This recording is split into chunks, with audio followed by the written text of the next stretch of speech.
Welcome everyone. Today we have our another new episode, and we will discuss on AI-driven talent acquisition and management. Uh, uh, we have our world-famous speaker, Mr. Rob Enderle. Mr. Rob Enderle, my first questions to you: how can AI be leveraged to enhance the recruitment process from candidate sourcing to final selections while minimizing bias? Well, so you can use AI as the interface between you and the company, and you and the candidates, and the end result can be with generative AI. You can create a conversational model for the initial interviews are handled by the AI, and given that an awful lot of jobs that used to require college degrees don't anymore, now you're mostly focused on how the candidate will interact with the rest of the team, and if you don't write in a bias for race, for religion, and the rest of it, then the AI won't have those biases in it. That it's a great way to interview and select on personality, on skill set, and at least initially weed out folks that just don't play well with others. So here you can use generative AI in its conversation mode to have a conversation with the individual. Find out if they did their homework on the company. If the AI is trained on the team dynamics, which could be heavy collaboration or heavy individual worker, and whether or not the individual could be successful working at home or not, that can be built into the what is basically a test module that would be introduced to the candidate conversationally, and then the candidate has a conversation with the AI, and through that conversation, the AI learns enough about the candidate to make a recommendation about whether or not they should be pushed through the process and speak to a real person and carry it forward. So the initial weeding with AI would have nothing to do with race, religion, sex. It's simply looking to see if the individual might fit within the team, and if their base skill set is high enough to be able to integrate initially, or whether they're going to have to be retrained or trained to do the job, and that would be factored into their selection criteria and how they would stand and their initial standing with other candidates. And then the AI would surface the top 3 or 4 candidates for further review, and then it would just be a matter of making sure the team wasn't biased going forward. And you could have AI oversight. So if you had a candidate that was rated 100 but was a black woman, 100 out of a scale of 100 was a black woman, and a white man who was rated at 75 was selected instead, you'd red flag that for external review before the job the job rec was ever released to the new individual, before they were hired, and that would assure that any bias in the review and the people doing the review was identified before it did damage and the wrong person was hired. Thank you. My next questions to you: what role does AI play in predicting employee performance and cultural fit, and how reliable are these predictions in long-term talent management? Well, if it's done right, manpower management was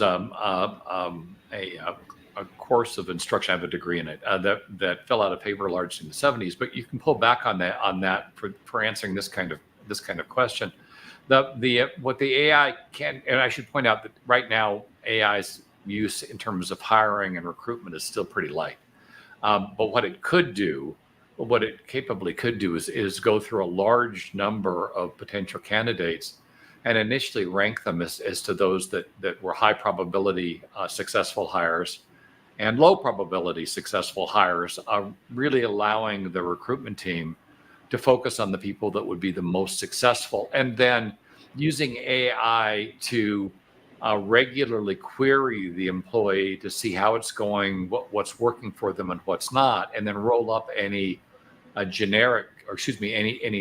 problems that had reached critical mass and covered a number of people. So often in teams, there are people that are extremely helpful and pushing the team forward. We used to have back when I was at IBM, we often would find secretaries were the ones that were actually making sure that things got done. It wasn't the engineers, it wasn't the managers, it wasn't the assistant managers. It was actually the secretaries that were the most critical part of getting bids out properly, making sure people were where they needed to be. And if you lost a secretary, you could bring a team down to its knees. Well, AIs can now do those secretarial jobs and make sure that things are happening timely, people get where they need to be. And with conversational AI, they can create a relationship with the employee where the employee is comfortable talking to the AI about things they may not be comfortable talking to their manager about. And then the AI is looking for similar kinds of trends across employees that both work and that don't work, and then using that to inform management about changes that need to be made, both to help processes that seem to be working better than others, and to eliminate behavior that is harming their performance. And the AI, because it is not a person, and because it's not going to have the kinds of biases inherently in its code that people do. Over time, people should trust the AIs where they didn't trust the people to do those same jobs, because we've had this capability with people in the past, but HR was largely demissioned from the care and feeding of employees in the 70s and 80s, and it became a compliance organization instead. We could use AI to turn that back around and make HR, AI-driven HR, into the organization it was always meant to be, an organization that prevents unions by treating employees well enough so that the need for a union is diminished, and that the cost of the union is avoided. But right now, the rise of unions is directly related to the fact that HR hasn't been doing its job for years, and the result is the penalty we now pay is the rise of unions, which tend to be inefficient, but really are the only recourse when management is not taking care of its employee base. Thank you. My next question to you: how can AI-driven tools personalize employee development plan and career progression pathways to ally with both individual and organizational goals? Well, with AI, you can get a very high level of competence at a fairly low cost, and you can focus it on the employees. And once it's built, it's very scalable. So this allows you to provide a level of support for the employees that you can't really do with people that cost effectively. Again, going back to that earlier example of what HR should be, you can turn AI with AI. HR can become what it could be and what it should have always been: an advocate for the employee, a way to identify problems between employees and management that might result in unionization or litigation, and solve those problems before they go off the rails and create major problems for the company. And AI can balance more effectively between the needs of the organization and the needs of the individuals, because it can be coded to do that. It's not going to be influenced by employees' behavior unless you code it for that. And I mean, out of office behavior unless you code it for that.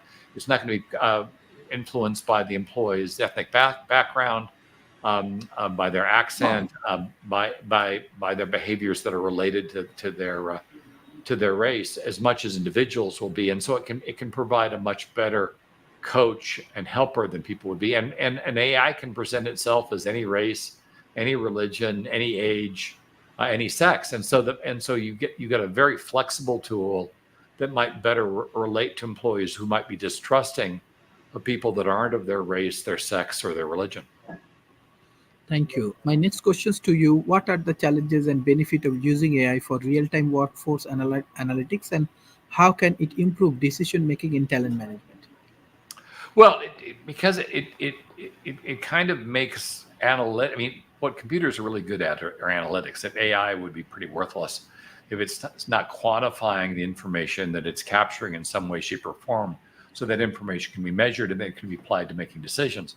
And so while people tend to use their gut and get away from analysis, AIs at their core are analytical machines, and so it's going to be easier for the AI to approach a problem analytically because it's an analytic engine to begin with. Where we're not. We're much more motivated by emotions, and it means that we tend to be very unfair in our decision making, because we're factoring in things that we probably shouldn't factor in a lot of the time, and making decisions based on our gut as opposed based on evidence and research. And AIs could help fix that. Working with management, making sure that they red flag anytime that the management is making an appropriate decision, or making a decision that's based on either bad analytics or no analytics, and therefore making that manager much more performant in terms of higher quality decisions and decisions. If the employee now goes back and asks for the management to be transparent about how the decision was arrived at, say whether it's a punishment, penalty, or a promotion, that transparency helps the employee at least understand that the decision was fair and they were treated fairly. Where with a person, even if they are treated fairly, there's always going to be that suspicion that the manager or the decision maker factored in something that they shouldn't have, and that can result in litigation. And by the way, the AI being transparent means that if the company is sued for discrimination or the rest, you have the audit trail to showcase that the decision was fairly made, where you often don't get that with a human manager. So this is my last question. How can organization ensure that AI in talent acquisitions respect privacy and data security while still providing actionable insight for HR teams? Well, we need to recognize that employees really have no right to privacy from their employer. And the employers have been looking at emails forever. The conversations that are made in public places are picked up and shared.